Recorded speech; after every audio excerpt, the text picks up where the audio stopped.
Most women think losing belly fat and love handles means doing hours of crunches or cutting carbs completely, but that's not how it works. I personally love desserts like this Jaffa cake and these pancakes, and I have them every single day. In fact, the real solution comes down to just 3 things: nutrition, workouts, and consistency. And here's the part almost everyone gets wrong. 2 of these matter way more than the other, and if you miss them, you'll stay stuck no matter how hard you try. So stay tuned, because by the end of this video, you'll know exactly how to finally lose belly fat and love handles and keep it off. Hey, my name is Zira. I'm a nutrition and fitness coach, and with my partner Terry, a neuropsychology and body image coach, we help people over 40 to build strong and confident bodies with food freedom while shedding fat, staying lean year-round, forming their lives through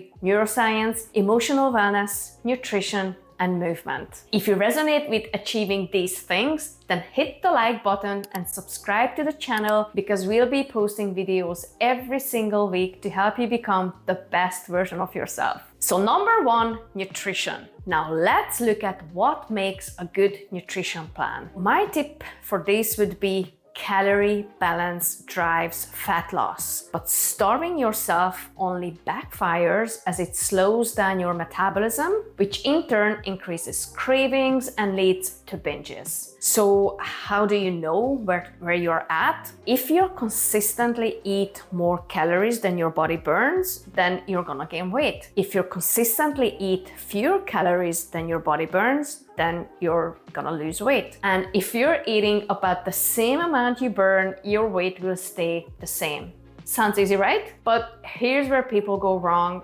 The majority of the people we work with either underestimate how much they are eating, or they slash calories so aggressively that they end up binging. And guys, it's not sustainable nor healthy, and it's not necessary whatsoever. When you cut calories too low, your body goes into survival mode. Your metabolism slows down, the hunger hormones like ghrelin skyrocket, and your cravings become almost impossible to control. I've been there, so I know how that feels. And that's why crash diets always end up binge eating. So my tip number 1, to estimate your calories, is to start tracking your intake for 2 weeks at least. Use an app like MyFitnessPal and log everything you eat and drink. Don't try to be perfect. Don't overhaul your food habits during those 2 weeks. Keep doing what you've been doing, eat the same things, so you get a clear picture of your current habits and calorie intake. Now, tip number 2 regarding nutrition: compare it to your results, and if your weight is staying the same, then you're probably in balance. If you're gaining, then you're more likely in surplus, and if you're losing, then you're in a deficit. So, however, there is a lot more to fat loss than just checking your weight on the scale. So I want you to know that, and I promise that we're gonna do a video on this, as you guys have requested this. There's so many of you are struggling with sustainable fat loss. Okay, so it's not just about the number on the scale. So tip number 3, adjust your calories gradually. Instead of dropping like 1,000 calories overnight, cut 200-300 calories per day, or add a little bit of more movement, so your body actually adapts and can stick with these changes long term. Now, high protein intake is crucial. Protein not only keeps you fuller longer, but it also helps preserve muscle mass as you lose fat, which is key for metabolism and strength. So the general rule of thumb is 1 gram of protein per pound of body weight. So if you're 120 pounds, then aim for 120 grams of protein per day. So 40 grams of protein per meal if you consume 3 meals per day. And if you tell me, but Zira, I eat a lot of protein. I have 1 or 2 eggs for breakfast, a few slices of ham, with my sandwich for lunch, and I have a chicken breast for dinner. Now, let's see how 40 gram of protein meal would actually look like. 2 medium eggs contain about 12 gram of protein. So to reach your 40 gram of protein, you will need to eat 7 eggs. So you might say, I can't eat 7 eggs. That's just too much. In this case, you could have 3 eggs. I think it's pretty doable to eat 3 eggs, and have about like 200 grams of Greek yogurt. And that way you can reach your 40 gram of protein breakfast. Now let's say you put 3 slices of ham into your sandwich. So first of all, I really don't like processed meat. Lean protein is the way to go. But let's say you have 3 slices of ham. That is about 30 to 34 grams of protein, while a 200 gram of chicken breast is about 42 grams of protein. So do you see the difference between the two protein sources? The chicken breast is leaner and you can have a lot more of it, because as opposed to just 3 slices of ham. And if you have a decent size of chicken breast for dinner, then you're more likely to hit the 40 gram of protein per meal. And this is how people underestimate their protein intake. So your 2 eggs, your 3 slices of ham, and then your chicken breast for dinner would leave you with about 80 gram of protein per day, which is 40 gram under your daily requirements. So protein is #1 game changer nutrient when it comes to fat loss, especially after 40. So here's why. Satiety. Protein keeps you fuller for longer, which makes it easier to manage cravings and avoid overeating. Metabolism.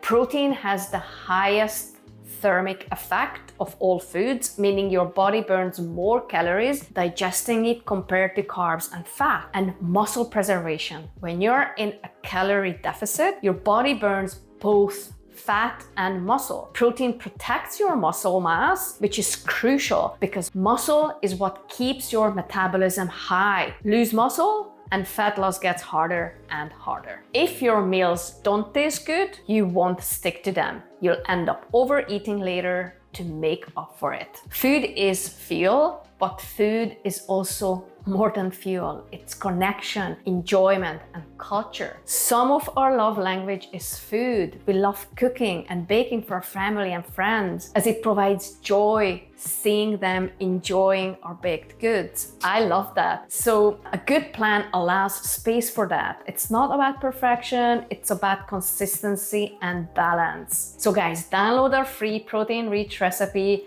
book using the link in the description.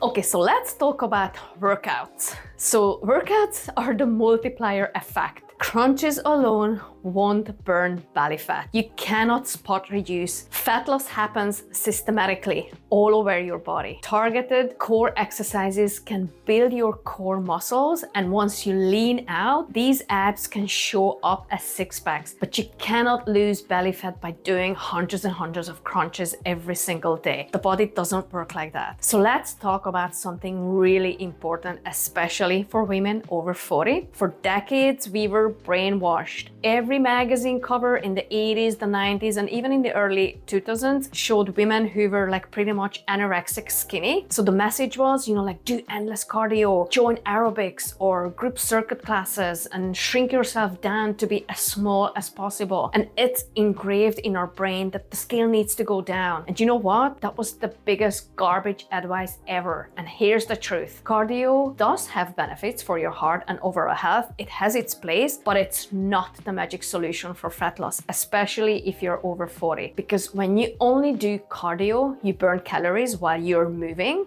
But once you stop, that's it. When you only do cardio to lose weight, you may lose weight, but you will also lose lean muscle mass, which slows your metabolism even further. Fat loss and weight loss are two completely different things. Muscle is your metabolic engine. The more muscle you have, the more calories your body burns, even at rest. So when you lose muscle, your metabolism slows down. That means over time, you're burning fewer calories each day. You feel hungrier because your body is trying to protect itself from what it thinks is starvation. Cardio puts extra stress on your hunger hormones like ghrelin, which drives cravings. You adapt. Your body gets more efficient at cardio, so you have to do longer and harder sessions just to burn the same amount of calories you used to. And where does that lead? An unsustainable cycle. More cardio, more hunger, slower metabolism, and eventually frustration or even injury because your body just cannot keep up. And that's why so many people who rely only on cardio, they plateau, they burn out, and they get injured, and they're just gonna end up gaining back all the weight or even more. And now let me bring in the science. A 2023 study looked at people with type 2 diabetes who weren't overweight. They compared strength training, cardio, and doing both together. And the results showed that strength training was actually more effective than aerobic exercise for improving blood sugar control and body composition in people with type 2 diabetes. And this was in normal weight adults. So that means strength training didn't just change the scale, change how their body worked at a metabolic level. It improved insulin sensitivity, it improved muscle quality, and it improved their overall body composition far more than cardio did. And that's why strength training is a game changer. We actually have a free training for men and women over 40 who want to escape from diet prison once and for all and build a body they love without starving or endless cardio. So get access now using the link in the description. And number 3 is consistency. The best plan won't work unless you can stick to it. You can have the best nutrition plan, the best workout plan, but if you can't stick to it, nothing's gonna happen. The real secret to consistency is having a clear system and accountability so you don't fall back into old patterns. That's why having a coach or support group is crucial, not for motivation, but for structure, accountability, and course correction when life gets messy. Motivation comes and goes, but building discipline where you have a clear system in place that supports your nutrition, your training, and mindset, or in our case, your neurosynergy, which is a lot deeper than mindset, is what creates lasting fat loss and strength, especially after 40. Join our private Facebook group to get started. If you're over 40 and would like us to help you achieve your fitness and health goals, then book a free Vitality 360 scan with us using the link in the description. We would love to get to know you a little bit more and see if we can actually help you achieve your health and fitness goals. Next, I want you to check out this video where my partner and I share with you what we eat in a day to burn fat, build strength without starving. And spoiler alert, we don't eat dry chicken and broccoli. We actually eat protein-rich pizza and protein-rich burgers, homemade. So go check it out now.